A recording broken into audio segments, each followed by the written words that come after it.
George Kittle has done the unthinkable, the unimaginable. He's back practicing with the 49ers. Only 7 months removed. 7 from a torn Achilles. We literally saw he was literally just playing a playoff game in mid-January, early January, and got carted off. If you were to tell me that, hey, in that moment, watch George Kittle getting carted off, fully knowing his Achilles is blown to smithereens because you watch that slow replay, that calf shook like an earthquake, as they always do, right? That's always the telltale sign that it's a torn Achilles. Like you're thinking, okay, you know what? Niners ain't getting him back until November. Maybe? Because, I mean, look, Dre Greenlaw tore his Achilles coming off the sideline in the Super Bowl, and he didn't play until, like, what, get back to practice till, like, late November? So George Kittle, and that's like, and what, he had, like, surgery only a month and a half after? So Kittle came back 7 months removed. Whether he plays in the first game of the season or not, that's an incredible sign, because I would have gave it 10% chance that he even would have played or just been back. And because it's like, why even have him come back that fast? Let him take his time. He's up there in age, and at this point, just keep riding the waves. But hell, he's come back and he's literally done. He's literally turned himself into the exception to the rule that this is usually a 9 to 12 month recovery. To be back on the field at 7 months, that's insane. Like, it's literally, I've never seen it. Someone with the recovery ever will it, right? Ever manifest it, but he did. Now, part of that, if not most of it, is due to because he was very emphatic about, like, hey, like, doctors have said when I tore this Achilles, it wasn't lower or mid, it was upper, closer to the calf, which is great because this is where a lot of blood supply is there and it heals faster, which makes total sense. You know, I'm someone who tore an ACL. It's not a great blood supply spot. That's why you need the surgery to reconstruct it. So that makes totally sense. So him being at 7 months, while it's shocking, there is a little bit of like, okay, we make sense, especially because of what he said, given the doctor's opinion. So great, fantastic. Give him the ramp up period that he needs. But now that he's back to practice, that's obviously opening up the can of worms that he could be playing in Australia against the Rams for week 1 in the season opener. The fact that he has a chance again is already a massive win as it is. That's like a little mini Super Bowl right there. And as fun and amazing as it is to see, and like he's back and he's looking solid, I don't think it's in the best decision for Kittle to play in that game. The 49ers should hold him out. They should hold him out. I understand like he's been following protocol. He looks like he's on schedule, maybe even ahead of schedule. But my thing is, like, it's not even so much to do with like his current Achilles that was just surgically repaired. It's with everything else, especially his opposite leg. Because that's the one thing. When you hurt one side, whether it's an ACL, torn quad, torn Achilles, whatever, it's your opposite side that gets overworked. And then you also want to build that trust between using both your legs as if nothing ever happened, which is obviously tough, and you need time and reps. And so what better way to do that than like, hey, George, we're going to give you at least one more week to continue this routine and ramp up, so that way you're good by week 2 or 3. Because he's not going to be on the physically unable to perform list. They already took him off. So, because look at it right now. He started practicing on Sunday. What was it, like August 23rd? He started practicing on August 23rd. And even though he's not getting 100% of reps, right, they're keeping him out of team. He's doing a lot of just one-on-one stuff, mostly, and just kind of, you know, he's going through the other practice routines minus scrimmaging. Okay, cool, great. And at that time, their opener is only 2.5 weeks away.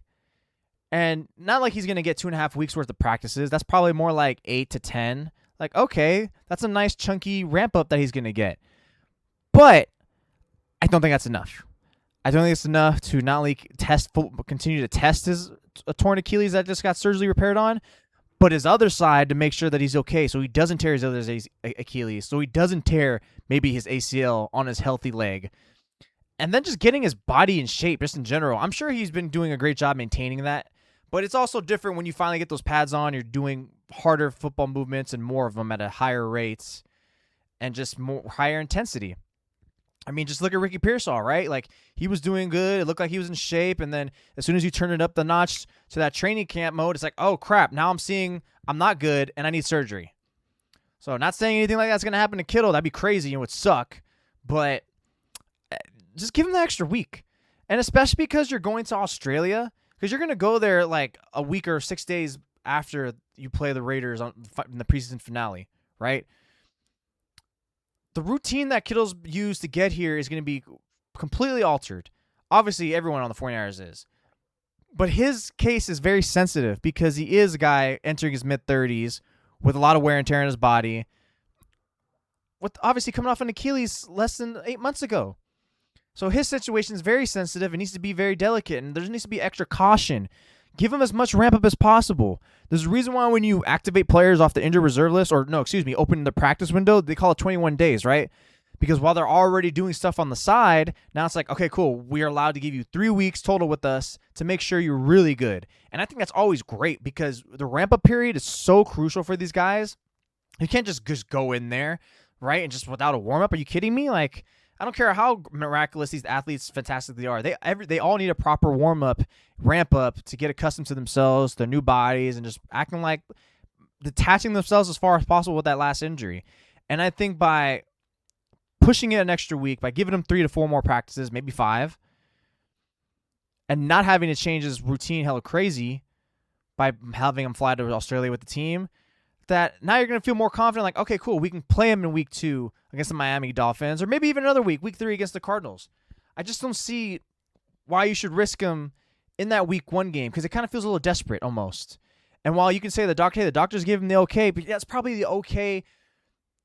Not probably, that is the okay for his repaired Achilles. Cool, we don't have to worry about that. What about his other leg? What about just his body in general? What about everything else? And what's wrong with just giving him another week just to make sure it's like, okay, we feel better? Because I guarantee you, if he gets gimpy in that game, week 1, all everyone's going to say is like, why don't we just wait? Like, what was the rush? Why are we desperate? And I know that's obviously a division game. It's huge. It's against the Rams, and you're flying all the way to Australia. You don't want to lose that game. Losing that game is going to feel like you lost 2 games. Just imagine that flight back. You just lost. Hey, you just lost to the Rams 27-20. Now we got to hop on this 16, 18-hour flight. That sucks. Like, no, and guess what? We need one of our most important players, George Kittle, to be there for leadership and for impact. And if he's ready to go, even if it's only 90%, we got to run him. But I think it's because exactly for that reason, he is one of the most important players on the 49ers, that you do take your time with him. Like, what's the worst that happens? Okay, you lose that game. Sucks. Great. Would you rather lose that game or lose George Kittle for the year? And I understand that the same could happen if you wait until week 2 or week 3 to play him. Okay, sure. But I know for sure, one thing for sure is you're going to feel a lot better that, like, okay, we tried giving him ample time to ramp up and really knock the cobwebs off and feel good on the field and get adjusted to both his legs again and just get in proper football body shape. Like, you can hang your hat on that. You will kind of look at yourself in the mirror, at least just definitely. I'm going to be one that questions them if he gets hurt in that first game. Like, what the hell? And that's not to say, like, if he plays that week 1 game and he gets concussion or hurts his shoulder, his pec, and abdomen, those are unrelated. That's separate. It's like, okay, that could have happened even if he, played through every game in the playoffs and didn't tear his Achilles anyway. So, but anything lower leg injury, anything of that sort, that's definitely going to come up and be a relation and be brought up, and it's fair. So I just think, considering how important of a player he is, and again, I know he's amazing. He's great the way he's done his routine and should be commended. It's only 2.5 weeks less, maybe 10 practices that he's getting. Is that enough? I'm always on the side of be more conservative, because now's the time to do it. Now's the time to do it when you can wait multiple weeks, 3 to 4 weeks before you bring Kittle back, because you're going to probably feel more rushed to do that if him or another important player is hurt during the regular season, because it's like, hey, we don't have all this ample time to let him sit for 5 to 6 weeks. Now we have that luxury where he only has to miss 1 game, versus like if we did him in the middle of the season, it's like, great, now we're out without him for 4 weeks. So I just think it's better to play it safe, make sure he's really good, and if he still gets hurt week 2, week 3, if that's when he makes his debut, then, whatever, then that means it was just meant to be anyways. It's like, hey, at least we gave him some time. It feels good. Whereas now it's like, it'll be a huge hindsight thing if he gets hurt, like rolls his ankle or, does something in his other leg. And then all of a sudden it's like, you know what? Now you think about it, him starting to play this game when he got cleared, return to practice 2.5 weeks ago, is kind of sketchy. Who the hell okayed this? But I digress. I think it's better just hold him up for at least that 1 game. maybe in the second. But I think it's because of that travel with Australia, the way it's going to change a lot of his routine is why it just makes it not appealing to play him. If it was a regular home game, okay, sure, I could see the case for that. I still would probably lean the cautious side. But given this importance, given the sensitive case, I think it's better just to hold him off. Just hold him off. Don't regret in case he gets hurt, and just be okay. Just let him be okay and just feel safer. You'll kick yourself if you rush him versus if you're the conservative, cautious, and slow side.